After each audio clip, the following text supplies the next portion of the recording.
sex and murder are not necessarily related, and I'm sure that will come out through the defense in this case. So it's important to consider both the information coming from the investigators, the police, the prosecutor now, and then also what we can anticipate from the defense. And this is a big point that sex and murder 100%. very linked. But you add a second person to that, of course the DNA, of course the defense will jump on it. But to be clear, how do we know definitively, or how do we know that his DNA, this unknown juvenile's DNA, was not on her body? I mean, what do we take away from that exactly? Well, you're asking the million-dollar question. So again, we have to consider where we're getting the information from, and the information about the other young person is not clear to me about where the DNA was found. And of course, we're all very interested, I think, in the neck area because there's an injury there that looks like it caused death. So what's on the neck? And what we've heard is that her stepbrother is not on the neck. If those reports are accurate, my question is, well, then who is? Is this other young man on the neck? Is he on other items associated with possibly covering the body up, the life preservers and the blankets? And until we hear that, I really don't know what we're going to find out. Just to jump on that, for example, so yes, the defense had cross-examined, I believe it was an FBI agent, about the injuries on her neck and whether there was DNA, and it seemed that the answer was, I'm not sure. Is it possible that there could be injuries there and there'd be no forensic DNA identified of an individual? Yeah, the great thing about DNA is I've learned not to speculate too much, because we get surprising results, both negative and positive. You just have to test, see what you get, and then realize that what DNA tells us is identity. It doesn't tell us how it got there. It's pretty easy to swab and move, and family members have a lot of contact. So, what's important is certainly they have a vaginal sample. That's, a clear inference of sex. There are occasions when DNA gets there through an object that's inserted, a sex toy that's shared, something like that. But certainly that's very important evidence about the sex. What I think this case will come down to is what about the murder? Right. And the next and all of the items that are around the body, which can be, there's a wet dry vac that we use in the DNA world called an MVAC. Yeah. And it's very good at getting DNA from that. I'm glad you made that distinction. I think that's an important distinction to make. I do want to, while I have some time with you, talk about the Hooker case and DNA. Why would investigators be gathering all this DNA from Lynette's family members? What are they going to do with it? What are they looking for? Well, two obvious things. One is that they need to identify anything they find, and the way to do that is through genetic relatives. The husband's DNA is not going to help there. You have to have someone who's related to them. And if they don't have a good reference sample, often we'll get a toothbrush from someone, from a deceased person or missing person. You can get great DNA from that. But without that, they'll use a substitute, a relative, that they'll use to identify. And the other thing is there's family property that's now been impounded. I imagine family members have been on this boat, so they'll want elimination samples. Let's say you see if there's a fishing knife or something on the boat, you find DNA, you want to know whose DNA it is. Look, they're in a search mission right now. I have to ask you, if a body is found, it's been in that water for a long time. I brought on Joseph Scott Morgan earlier on, talked about dental records being used as a way to identify. Could DNA evidence be there to help identify a person or reveal what happened, or is it so discarded because of is it so tarnished because of the water? No, the water won't destroy it.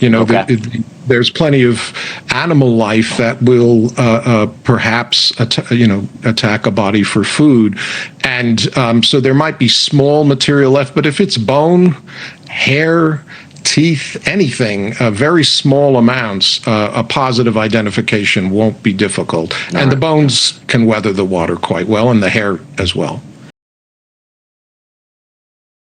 A young girl's body was found hidden aboard April 4th, 2026. Hope Town, Elbow Cay, Abaco Islands, Bahamas. It is one of the most photographed places in the Caribbean. Pastel-colored houses line the waterfront. The water is clear and warm. Tourists come here specifically for the calm. And on the evening of that Saturday, a couple from Michigan sat down for dinner at the Abaco Inn, an open-air restaurant perched right at the edge of the harbor. Nothing about that evening, from the outside, looked unusual. That couple was Brian and Lynette Hooker. Brian, 58, a former United States Marine. Lynette, 55, a Michigan woman who had given up everything to live this life on the water with him. 25 years of marriage. More than a decade of sailing. They had built a following online under the name The Sailing Hookers, a YouTube channel and TikTok account that documented their full-time life aboard their yacht, the Soulmate. To anyone watching, they were living the dream. The Abaco Inn was the last confirmed location where Lynette Hooker was seen alive. According to Brian's account to Bahamian authorities, the couple left the inn at approximately 7:30 p.m. on a small 8-foot hard-bottom dinghy. They were heading back to the Soulmate, anchored nearby. Brian told police that during the crossing, rough waters hit the small vessel and Lynette went overboard. He said when she fell, she still had the ignition key on her, which caused the engine to cut off immediately. He told his friend Daniel Danforth over Facebook Messenger that the wind blew him away from her, and she swam toward the sailboat, and they lost sight of each other quickly as it was just about sundown. Without power, he says he paddled, for hours, through the Sea of Abaco. In the dark, he eventually came ashore, made his way through brush, and reached the Marsh Harbor boatyard, where he told someone what had happened. That person contacted police. The time was approximately 4 a.m. on April 5th, nearly 8.5 hours after Lynette went into the water. On Facebook, Brian posted, "I am heartbroken over the recent boat accident and unpredictable seas and high winds that caused my beloved Lynette to fall from our small dinghy near Elbow Cay in the Bahamas. Despite desperate attempts to reach her, the winds and currents drove us further apart." That same morning, Lynette's daughter Carly Aylesworth received a phone call from her stepfather. She told CNN he called her around 8 to 8:30 and said, matter of fact, "Hey, your mom is missing." Carly told the Today Show that Brian sounded monotone and relaxed as he relayed the details. She was in shock. Within hours of the report, a search operation was launched involving the Royal Bahamas Defense Force, the U.S. Coast Guard, Hopetown Volunteer Fire and Rescue, the Bahamas Air Sea Rescue Association, drone teams, and aerial units. All of them directed to the same shallow stretch of water between Hopetown and Elbow Cay, based entirely on what Brian told investigators. Troy Pritchard, a member of that original search team, later told CBS News the story Brian gave never made a whole lot of sense to him from day one. But they had no other information. They searched where he pointed. Every agency. 2 countries. All of it. Because one man drew a map. To understand what happened on April 4th, 2026, you first have to understand who Lynette Hooker was before that night. Her full name was Lynette Ruth Hooker. Born and raised in Michigan, she went by several surnames across different chapters of her life. Aylesworth, Henry, Shepard, before becoming a hooker. She was the daughter of Darlene Hamlet. She had a career she described as awesome, a house she owned, and a life with solid ground under it. She and Brian lived in a brick bungalow on Sand Lake in Onstead, in Lenawee County, in Michigan's Irish Hills area, a quiet, small community kind of place. At some point, the couple made a decision that would redefine everything. They sold the house, packed up their lives in Michigan, and moved onto a boat full-time. It started small, a 2-person sailboat on Lake Michigan. Over the years it grew into a 50-foot-plus vessel they eventually named the Soulmate. By 2023, they were documenting the whole thing on social media under the name The Sailing Hookers, a YouTube channel, a TikTok account, and an Instagram page that showed a couple living freely on the open water. Sun, sea, new destinations, and the kind of life most people only scroll past. That was the image. But in 2023, something shifted. The hookers crossed paths with Marnie and Blaine Stevenson while sailing through Florida near Bradenton. Blaine described it simply: they were boating with them for a while. Marnie and Lynette became close. And what Lynette began sharing with Marnie privately was a completely different story from what was being posted publicly. In messages sent between January and February of 2024, exclusively obtained by CBS News, Lynette wrote to Marnie about the state of her marriage. Her words were direct. She told Marnie, "We were married 21 years. Our marriage lasted 6 weeks cruising. It was real bad. I cannot be out there with him. I guess it was too much closeness. We decided to call it quits. I'm not going back." She had walked away. At that point, she had quit her career, sold her house, and given away everything she owned to pursue this life. And within 6 weeks of being on the water full-time with Brian, it had collapsed. She left him and went to stay with her mother, Darlene, in Florida. 1 month later, the messages shifted tone. In late February 2024, Marnie reached out and wrote, "Looks like things are on the up and up." Lynette replied with heart emojis and a thumbs up. They had reconciled. They got back on the soulmate. And they sailed for 2 more years. Neighbors in Onstead who knew the couple described the marriage as turbulent, with a long history of conflict. Carly Aylesworth, Lynette's daughter, acknowledged that friction between her mother and stepfather, particularly when alcohol was involved, was part of their dynamic, while also noting that both were experienced, capable sailors with more than a decade on the water together. Michigan court records add further context. Brian was acquitted of a child abuse charge in 2006. In 2015, both Brian and Lynette accused each other of assault in Kentwood. A warrant was denied due to insufficient evidence as to who started it. Lynette spent a night in custody. Both facts sit in the record. Neither cancels the other out. This is the woman who vanished on April 4th. The one who once told her closest friend she could not go back out there with him. The one who went back anyway. And the one who, 2 years later, got into a small dinghy with that same man and never came home. If this kind of fact-driven, in-depth coverage is what you come to Cold Case 0074, for, subscribe right now and turn on notifications. Every development in this case lands here before anywhere else. On April 8th, for days after Lynette vanished, Bahamian authorities took Brian Hooker into custody. He was arrested in Marsh Harbor and transported for questioning. Over the following days, he was questioned multiple times, with authorities requesting a 72-hour extension to continue holding him.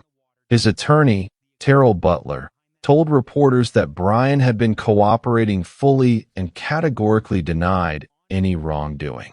On April 10th, he was questioned again for approximately 3 hours.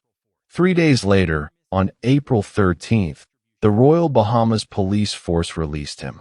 The Department of Public Prosecutions had recommended no charges be filed at that time, pending further investigation. Butler told the press that officials had no evidence to hold him. She described him as very emotional and in need of time to recover. He did not speak to reporters as he walked out of the Central Police Station in Freeport. The following morning, April 14th, Brian sat down with ABC News and made a public statement. He said his only focus was to go back to the boat and hire or beg people to help him search. He said he was staying in the Bahamas no matter how likely or unlikely finding Lynette was. Hours after that interview aired, Brian Hooker left the Bahamas entirely. His attorney said he wanted to be with his terminally ill mother in the United States. Carly Aylesworth's response was brief and direct. She told Newsweek her stepfather was not much of a man of his word. Meanwhile, the search was still running, and it was running entirely on information Brian had provided.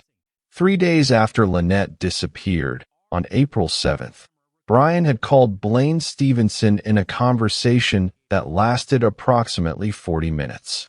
During that call, he shared annotated screenshots taken from a marine navigation app called Navionics, hand-drawn arrows marking where he said Lynette had gone overboard, pointing search teams to a shallow channel between Hopetown and Elbow Cay. Those maps became the operational basis for everything that followed. The problem was that the route those maps described did not match the actual geography of that night. A charter captain identified as Monestein, with 15 years of experience navigating the waters around Great Abaco Island, walked Fox News Digital through the actual intended route from the Abaco and back to where the Soulmate was anchored at Aunt Pat's Bay. The correct route called for a turn southwest after clearing the small harbor, then a short ride between Elbow Cay and Lubber's Quarters back to the anchorage. Total estimated travel time, approximately 4 minutes. Brian's drawn map showed him traveling 4 miles in the opposite direction. Those two versions of the same night cannot both be true. For 55 days, every agency followed the map. The Royal Bahamas Defense Force, the U.S. Coast Guard, Hopetown Volunteer Fire and Rescue, the Bahamas Air Sea Rescue Association, professional divers, drone teams, aerial units, hundreds of operational hours across 2 countries. Not a single trace of Lynette Hooker was found in the water Brian had marked with arrows. But this is not where everything went wrong for Brian's version of events. Because the water was not the only thing telling a different story. Marine tracking data obtained by Fox News Digital from the company Vessel Finder showed something that no one connected to the search could explain away. The Soulmate's automatic identification system, the AIS, a device that continuously broadcasts a vessel's identity, speed, and position, went completely dark at exactly 9:29 p.m. on April 4th. It did not resume transmitting until 8:40 a.m. the following morning. Over 11 hours of silence from a boat that had been broadcasting all evening. 1 minute after the AIS went dark, at approximately 9:30 p.m., a witness in the area near the Soulmate reported hearing a massive splash in the water. Kenneth Ingerant, an adjunct professor of maritime law at the University of Houston Law Center, told Fox News Digital that the timing was highly unusual. In his assessment, if a system goes off and then comes back on some hours later, that is an action whereby the system was turned off or disabled. He added that a catastrophic power failure would result in the system never coming back at all. This one came back at 8:40 in the morning, right on schedule. And there was one more detail. The Soulmate was equipped with a FLIR thermal imaging camera, a forward-looking infrared system valued at approximately $33,000. Brian's friend Daniel Danforth confirmed to Fox News Digital that the system was fully operational on the night of April 4th. That camera is designed to detect human heat signatures in complete darkness, automatically. Brian Hooker was a former United States Marine. He knew what that equipment was. He did not turn it on. A drawn map pointing the wrong direction. An AIS that went silent at the exact moment a splash was heard. A thermal camera that was never switched on. And a husband who told the world his sole focus was finding his wife, and left the country the same afternoon he said it. On May 28, 2026, nearly 2 months after Lynette Hooker vanished, the case broke wide open. CBS News was first to report it. A U.S. official familiar with the investigation confirmed that GPS data extracted from one of Brian Hooker's electronic devices showed a track of the device's movements that did not align with what he had told investigators. Not a minor inconsistency. Not a vague discrepancy. The device recorded Brian out on the water, stopping at a location in the Sea of Abaco that he had never mentioned to anyone, and then returning to shore. CNN independently confirmed the same finding. Investigators had identified specific inconsistencies between the location data pulled from Brian's devices and the statements he gave about his movements that night. Fox News Digital confirmed through a separate source that the GPS data came from a marine navigation app running on Brian's phone. That detail matters, because Brian had told the Stevensons during their April 7th phone call that his phone did not work that night because it was Wi-Fi only. The phone was working. The app was running. And it recorded every position Brian occupied on that water without him having to do a single thing to make it happen. What the data showed was specific. The device moved out onto the Sea of Abaco, came to a stop at a location Brian had never pointed anyone toward, and then the track returned to shore. That stopping point sat in water reaching approximately 25 feet in depth. That is a significant detail. Every search team that followed Brian's drawn navionics map had been working in shallow water under 10 feet. For 55 days, hundreds of operational hours had been spent in the wrong depth entirely. One data point from a phone Brian said did not work erased all of it and redirected the entire investigation. The response from two governments was swift and significant. The Royal Bahamas Police Force, the same authority that had arrested Brian on April 8th, questioned him, released him on April 13th, and whose Commissioner Shannon Knowles had publicly maintained Brian's suspect status even after his release, granted the Coast Guard Investigative Service formal permission to send U.S. federal divers into Bahamian sovereign territorial waters. CNN confirmed the Royal Bahamas Police Force as the specific granting authority. That permission does not get issued for a routine missing persons case. It gets issued when the forensic evidence crosses a legal threshold serious enough that two sovereign nations agree the deployment is justified. On June 2nd, the 154-foot U.S. Coast Guard cutter Margaret Norvell arrived in Marsh Harbor carrying a team of specialized divers. The case had now moved from a stalled 2-month investigation into the most intensive federal search operation it had ever seen. And that same week, CBS News confirmed something that had apparently been true for some time inside the investigation, but was only now being stated publicly. According to a U.S. official familiar with the matter, the government had been examining the case under the framework of a possible foreign murder of a U.S. national. That framework comes from a specific federal statute that grants the United States jurisdiction over crimes committed against American citizens abroad. CNN separately confirmed that investigators were actively examining whether Lynette's death was not an accident. Former federal prosecutor Tad DiBiase, who has written extensively on no-body murder cases, addressed this directly when speaking to News Nation. He said that when the last person to see the victim alive is telling a lie about something, that is very concerning and very damning. His point was precise. A federal prosecution in a no-body case does not require remains. It requires a pattern of evidence, contradictions, forensic data, behavior, that collectively tells a story the defendant cannot explain away. The GPS data, the AIS blackout, the unused thermal camera, and the drawn map that pointed in the wrong direction are each one thread of that pattern.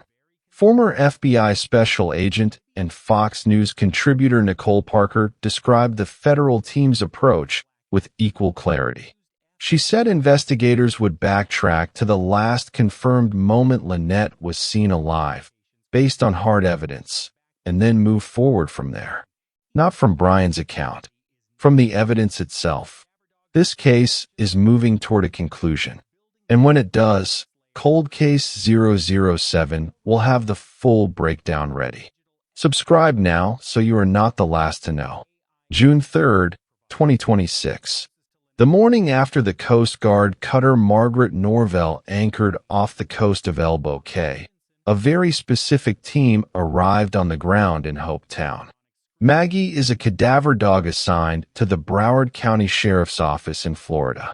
She arrived with her K9 handlers on June 3rd, and Fox News digital photographer AJ Sky was there to capture the moment Maggie and the Broward County Sheriff's Office team walked onto the grounds of the Abaco Inn, the same restaurant where Lynette Hooker sat down for dinner on the last night she was seen alive. That image is not incidental.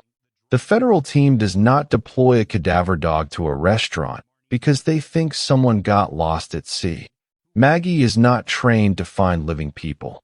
She is trained to detect human decomposition, the specific chemical signature a body produces after death.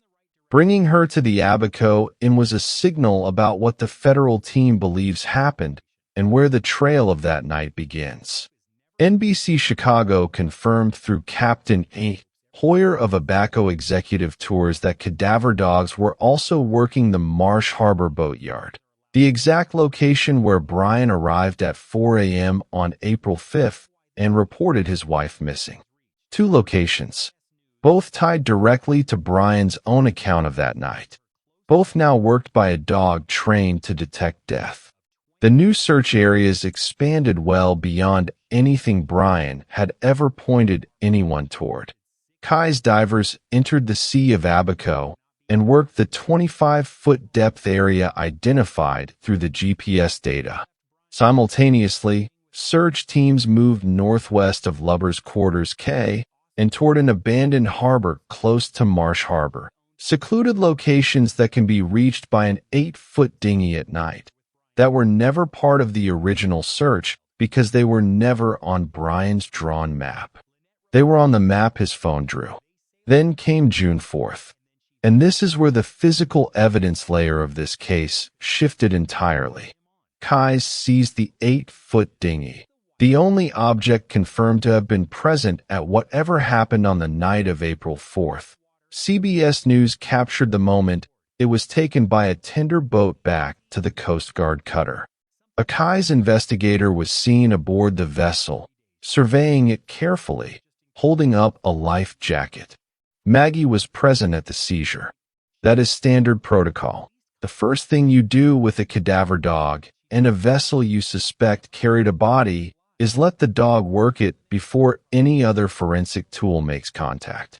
The forensic reasoning behind why that dinghy still has evidentiary value after 63 days in tropical water comes from expert sources cited by veteran crime journalist Ashley Banfield on her Drop Dead Serious podcast. According to those forensic experts, a body emits detectable decomposition within approximately 3 hours of death. Brian's own account places the dinghy ride starting at approximately 7:30 p.m. on April 4th. He did not arrive at Marsh Harbor until approximately 4 a.m. on April 5th. That is an 8.5-hour window, nearly 3 times the threshold. What soaks into fiberglass across that duration does not fully disappear from salt water exposure alone. The federal team believes the dinghy can still speak, even now.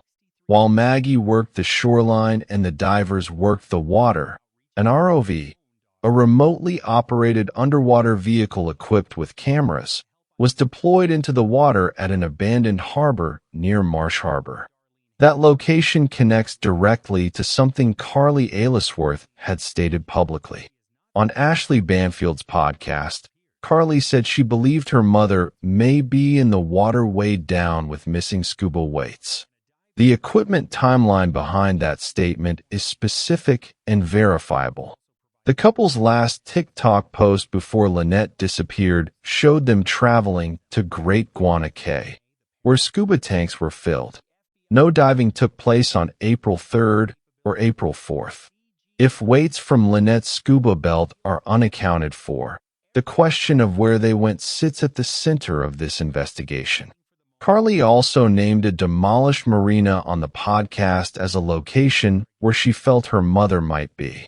Federal investigators sent the ROV into water matching that exact description within days. Whether Carly had private information from the investigation or whether investigators arrived there independently through the GPS data, both possibilities sit in the public record. The convergence is documented. And that is when the last person still publicly defending Brian's drawn map changed his position. Blaine Stevenson, the man who took Brian's annotated navionics screenshot directly from his hand on April 7th. The friend who had been there from the beginning, told CBS News he now had faith that following the GPS coordinates, investigators were going to find something. The drawn map had lost its final defender. Marnie Stevenson told CBS News she was hoping the renewed search was a step in the right direction for justice for Lynette. The word she chose was justice. Not closure. Not answers. Justice. Ashley Banfield, a 36-year crime journalist with confirmed sources inside the federal investigation, told her audience that things were going very well and that what the federal team had been hoping was on board the soulmate was on board. The soulmate was now inside a warehouse in Fort Lauderdale being processed surface by surface. Carly Aylesworth provided DNA to the Coast Guard. Lynette's mother, Darlene Hamlet, and her father provided mouth swab samples. The biological identification chain is fully assembled and waiting. Kais is the operational lead on all of this. The FBI at Quantico is processing physical evidence in a laboratory support role. Ashley Banfield publicly corrected multiple outlets that had misreported this distinction. The agency running the operation in the Bahamas, on the water, and at the dinghy is Kais. As of June 5, 2026, day 63, Brian Hooker has not been charged with any crime. That fact belongs in this story without qualification. His Bahamas-based attorney Terrell Butler told CNN this week that investigators had not presented her with any evidence that her client committed wrongdoing. His Michigan attorney, Crystal Marie Hauer, has consistently asked the public to give him the benefit of the doubt and to consider that not everyone processes grief and trauma the same way. Brian himself told NBC News in April that he has never harmed Lynette, would never harm Lynette, and wants to find her. Every one of those statements is part of the record and stays there. What is also part of the record is this. A source claiming to be a close friend of Brian's told Fox News Digital this week that Brian may have left the United States, potentially crossing into Mexico by way of the California border, by land, or possibly by water. A second source told Fox News Digital that in the past, Brian had the ability to cross from San Diego into Tijuana for day trips, during which border personnel did not always require identification. Neither claim has been confirmed by law enforcement. Brian's attorneys have not addressed the report. Former federal prosecutor Julie Rendelman, speaking to Fox News Digital, framed the significance of it directly. She said it was troubling that someone facing scrutiny in the potential murder of his wife would not only leave the Bahamas to return to the United States, but then disappear altogether. The claim is unconfirmed, but the timing sits in the public record.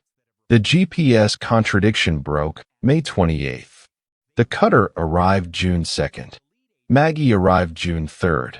The dinghy was seized June 4th. Darlene Hamlet, Lynette's mother, told reporters that authorities have not kept her updated on the investigation. She has not spoken to Brian Hooker since her daughter disappeared. 63 days of silence from the man who married into her family. She grew up around water. She told the Associated Press early in this case that their family had always been near lakes, on boats, sailing and swimming, and that it would be a miracle if Lynette were rescued. But she was still counting on one. That statement was made when hope was still the dominant feeling. 63 days later, the federal team is building a prosecution framework, not a rescue operation. Criminal defense attorney Josh Ritter raised the legitimate evidentiary counterpoint that belongs in this picture. 2 months in tropical water means salt, current, marine life, and temperature cycles have all been working continuously against biological preservation. That is a real forensic challenge, and it cannot be dismissed. But the federal team would not have deployed Maggie, Kai's divers, an ROV, and a full forensic crew simultaneously to a foreign country if they did not have reason to believe recoverable evidence still existed. The deployment itself is the answer to that counterpoint. The evidence is now running on 3 tracks at the same time. The soulmate in a warehouse in Fort Lauderdale being processed surface by surface. The dinghy aboard the Coast Guard cutter undergoing forensic examination. And biological material from Carly, Darlene, and Lynette's father at the FBI laboratory in Quantico waiting to be matched. The case does not need Brian in a room to keep moving forward. Former FBI Special Agent Nicole Parker described what the federal team is doing in precise terms. They will backtrack to the last confirmed moment Lynette was seen, at the Abaco Inn on the evening of April 4th, and move forward from there using hard evidence alone. Brian's drawn map told one story. His phone told another. The soulmate's AIS told a third. A witness near the vessel told a fourth. Wherever those 4 conflicting accounts intersect is where Maggie was working. And that is where the answers will come from. Carly Aylesworth told ABC News she hopes her mother is somewhere just needing a break from life. But she also said her mother would have contacted her and her grandmother by now, and that she does not have much faith her mother is still alive. She provided her DNA. She is waiting. As of June 5, 2026, Lynette Hooker has not been found.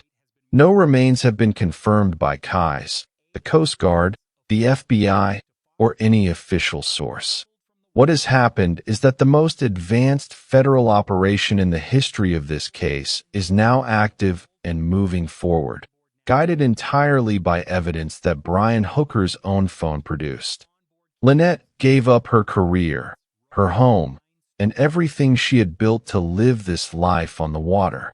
2 years before she vanished, she told her closest friend she could not go back out there with him. A month later, she went back. She sailed for 2 more years. And on the night of April 4th, 2026, she went out on the water one more time and never came back.